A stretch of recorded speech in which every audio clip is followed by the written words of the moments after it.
দর্শক, স্বাগত জানাচ্ছি স্টার নিউজ লাইভে। বর্তমানে আমি দাঁড়িয়ে আছি রাঙামাটির পর্যটনের আইকন খ্যাত সিম্বল অফ রাঙামাটি ঝুলন্ত সেতুতে। এই ঝুলন্ত সেতুকে আর কয়দিন ঝুলন্ত বলা যাবে সেই বিষয়টি আসলে নিশ্চিত নয়, কারণ আগামী দু এক দিনের মধ্যে এই ঝুলন্ত সেতু রূপ নিতে যাচ্ছে ডুবন্ত সেতুতে। টানা বৃষ্টিপাতের ফলে উজান হতে নেমে আসা পাহাড়ি ঢলের কারণে কাপ্তাই হ্রদের পানি দিন দিন বাড়তে শুরু করেছে এবং কাপ্তাই হ্রদের পানি বৃদ্ধির ফলে আজ সকালে এই ঝুলন্ত সেতুর পাটাতন ছুঁয়েছে কাপ্তাই হ্রদের পানি।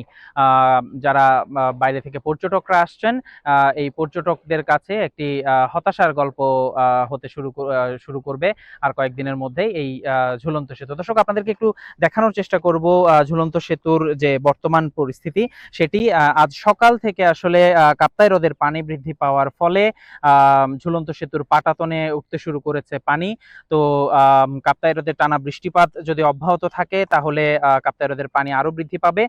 ফলে আসলে এই ব্রিজটি আগামী ১ বা ২ দিনের মধ্যে আসলে সম্পূর্ণরূপে ডুবে যাবে। আসলে অপরিকল্পিতভাবে নির্মাণ করায় বৃষ্টি ও উজানে কাপ্তাই হ্রদে আসলে পানি বাড়লে প্রতি বছরই এই ডুবে যায় রাঙামাটির পর্যটন শিল্পের যে আকর্ষণ, এই সিম্বল অফ রাঙামাটি খ্যাত ঝুলন্ত সেতুটি। আসলে এতে হতাশ হয়ে ফিরে যান অনেক পর্যটক। দর্শক, আপনাদেরকে জানিয়ে রাখতে চাই, কাপ্তাই হ্রদের পানির সর্বোচ্চ যে ধারণ ক্ষমতা সেটি হচ্ছে ১০৯ ফুট এমএসএল।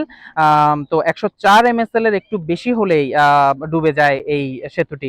প্রতি বছর জুলাই সেপ্টেম্বর মাসে যখন হ্রদের পানি বাড়ে তখন আসলে ডুবতে শুরু করে এই সেতুটি। ইতিমধ্যেই সেতুর পাটাতন পানিতে ডুবতে শুরু করেছে। বর্তমানে যেহেতু পাটাতন ছুঁয়েছে, তো হয়তো তারা আশঙ্কা করছেন যে তারা আগামী ১ বা ২ দিনের মধ্যে আসলে কাপ্তাই হ্রদের পানি আরো বৃদ্ধি পাবে এবং বৃদ্ধি পাওয়ার ফলে ব্রিজে আসলে সম্পূর্ণরূপে তলিয়ে যাবে। তখন থেকে আসলে তারা নিষেধাজ্ঞা আরোপ করবেন এই ব্রিজে চলাচলের উপর।